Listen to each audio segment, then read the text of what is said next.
Assalamualaikum dan selamat sejahtera. Nama saya Aiman Hasnan bin Muhammad Hasan, nomor metrik C24E1746. Baiklah, pada hari ini saya akan membentangkan berkaitan dengan bincangkan kesan-kesan kedatangan Islam terhadap sistem perundangan di alam Melayu. Baiklah, saya akan teruskan dengan pengenalan.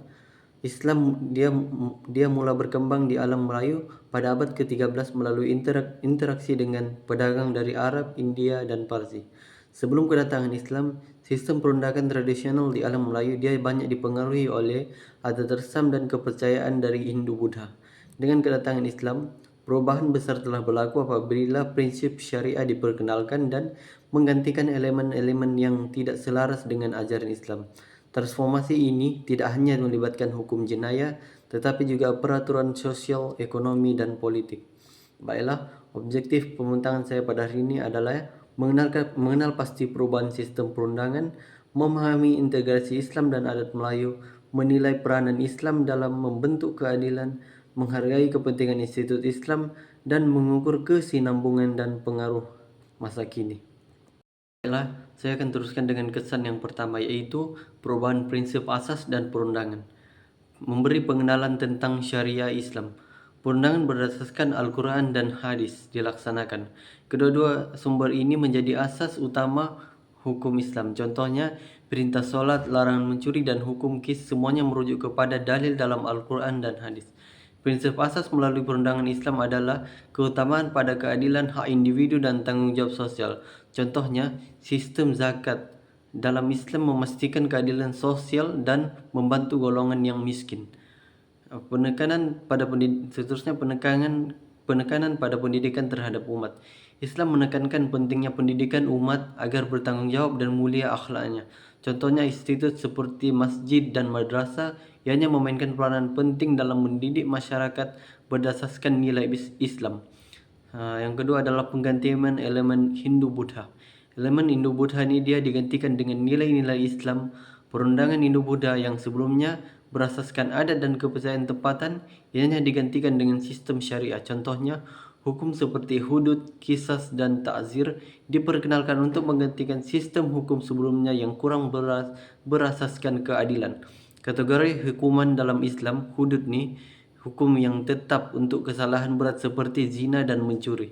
Contohnya hukuman potong tangan bagi pencuri disebut dalam surah Al-Maidah ayat 38. Seterusnya hukum yang kedua adalah qisas. Hukum ini setimpal bagi jenayah seperti membunuh di mana keluarga mangsa boleh memaafkan pesalah. Contohnya surah Al-Baqarah ayat 178 menyebut tentang prinsip qisas. Seterusnya yang ketiga adalah ta'zir. Hukum yang ditentukan oleh pihak berkuasa untuk kesalahan selain hudud dan qisas. Contohnya denda atau hukuman penjara untuk kesalahan rasuah. Seterusnya kesan yang kedua adalah perubahan dalam sistem hukum. Hukum dilaksanakan berlandaskan syariah. Perundangan Islam memperkenalkan hukum yang jelas berlandaskan syariah. Hudud contohnya, hukum potong tangan bagi kesalahan mencuri. Manakala qisas digunakan untuk jenayah berat seperti pembunuhan. Tujuannya bagi memastikan keadilan dilaksanakan secara adil tanpa berat sebelah. Buktinya dalam sejarah Islam, hukum ini berjaya mengurangkan kadar jenayah kerana hukum tersebut bersifat mendidik dan tegas. Elemen yang kedua adalah elemen pendidikan dan pencegahan.